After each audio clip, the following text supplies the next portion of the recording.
Welcome to your daily dose of theological German, where a sentence a day will keep the dissertation detractors away, or perhaps help you pass that all-important theological German exam as part of your program, or whatever it might happen to do for you, wherever you happen to be here. My name is Ambrose, and I hope you find this helpful.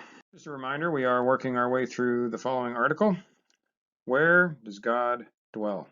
Old Testament conceptions of the presence of Yahweh, using the example of the temple dedication prayer of 1 Kings 8. All the sentences in these episodes are taken in order from this article. Well, buckle up, everybody. We are on to sentence number 6, and it is what I will tell you is the first real German theological sentence in this article. The first 5, if you've been watching them, have been really straightforward, single clause sentences that have been quite easy to decipher. Now we're going to get into the thing that actually gives most students of theological German their real palpitations before their exams, and that is a sentence that looks something like this, where you have a whole bunch of clauses all together in one sentence, and you got to sort them out. So, do not fear. This sentence is also fairly straightforward because, at least in this case, and this isn't always the case, but in this case, the clauses here actually can just be separated on the basis of the commas, which is one of the key functions of the comma in German sentences, is to separate subordinate clauses out from the main clause. And so you'll actually see with all these commas that you actually have just a series of clauses that all relate to kind of one idea that's being communicated. So we will deal with those individually. So let's go ahead and get started on this first clause. I do apologize, this video will be a little bit longer than some because it is a longer sentence. And this first clause is the most complicated, so I'll spend most of my time here and we'll try to work through the other clauses more quickly. I want to highlight a few things before we start translating because this clause contains features which take you through several different chapters of most of the standard grammars. And so you might be jumping all over the place trying to sort it out. So I just want to highlight some of that before we get started. The first thing is to notice there's a modal auxiliary here, musste, which is denotes obligation, just like the English word must. You don't usually want to translate it with must, but we'll see how we do that when we get to it. There's also here a reflexive pronoun, which is, in this case, going to tell you that one of the verbs, the verb that complements that modal auxiliary, is going to be a reflexive verb, and so you may or may not use a reflexive pronoun in English. And the other thing about this sentence that's interesting is we actually have a double infinitive.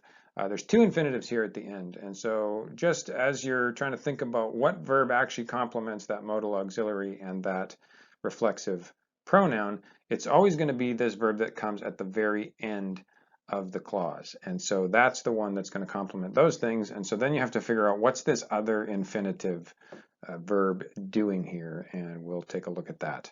So let's go ahead and start translating.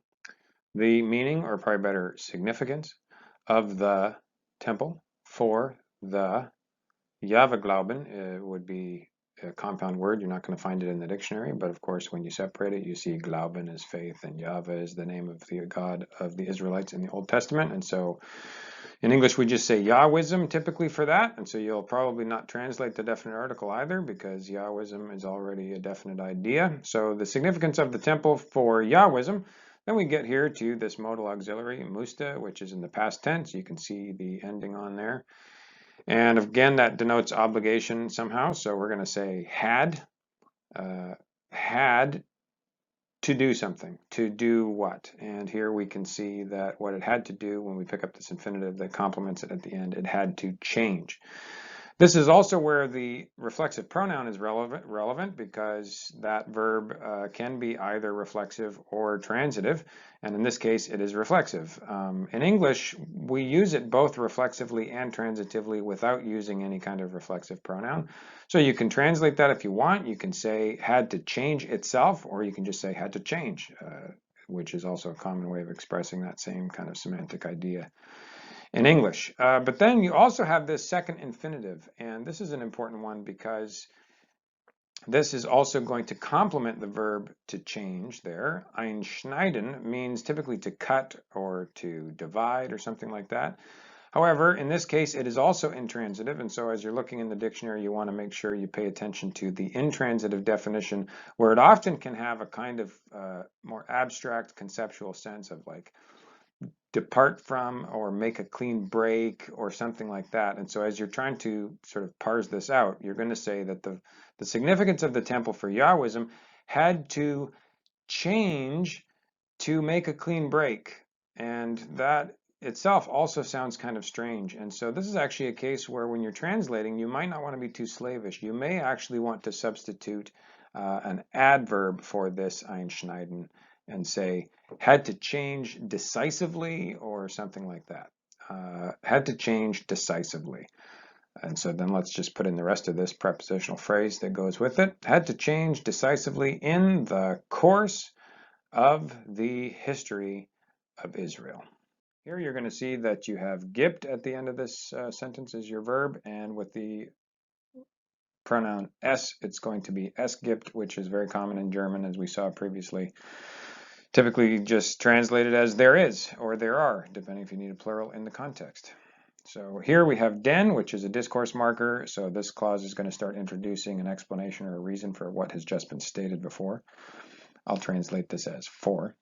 For if there is no longer a temple. Okay, so here we have because. We're going to find out why it's saying no longer is a temple. The temple destroyed and the temple inventory, and here you can see this is another compound word, so you'll have to look those parts up separately sometimes in your dictionary, although in this case it's a cognate, so it's not too complicated.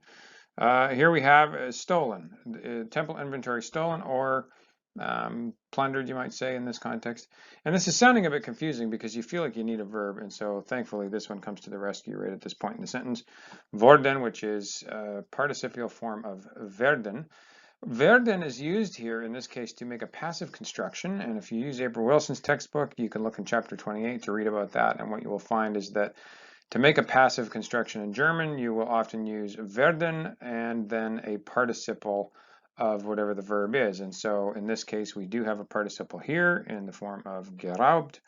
And this also, although it may be listed in your dictionary as an adjective, adjectives and participles are related in many languages, and sometimes participles may become adjectival and there is no actual other verbal form of the word, and so it's only ever used as an adjective, and that might be the case with what's going on here. But in either case, both of these expressions, the temple is or was destroyed and the temple inventory is or was plundered, that's a passive construction. But why is worden a participle? Well, what's happening here is that you also have this other auxiliary verb, ist, and when you use the sein verb as an auxiliary verb, a helping verb in construction like this, when you put it with a participle of another verb, what you do is you create a perfect tense. And so what you actually have here is a present perfect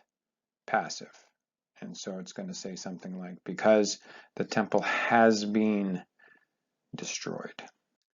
Here we have another modal auxiliary, and that's actually coming in very first position in the clause, and this is the infinitive that complements it.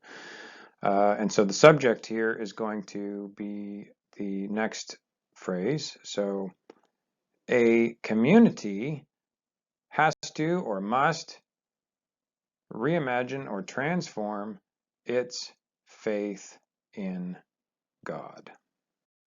Once again, you see this modal auxiliary here in first position and this infinitive verb at the end which complements it. And so just a reminder, when you have these types of constructions, the modal auxiliary is the verb that will be conjugated in the sentence or in the clause. And so in this case, it's a third person singular. So that tells you that your nominative pronoun here, that's the subject of this clause, is going to be a third person singular, which makes sense because it is picking up the eine Gemeinschaft here, which is a singular noun as well. So with this modal auxiliary being in first position, I would actually translate this with a kind of conditional construction. That's a common way of forming a certain type of conditional in German.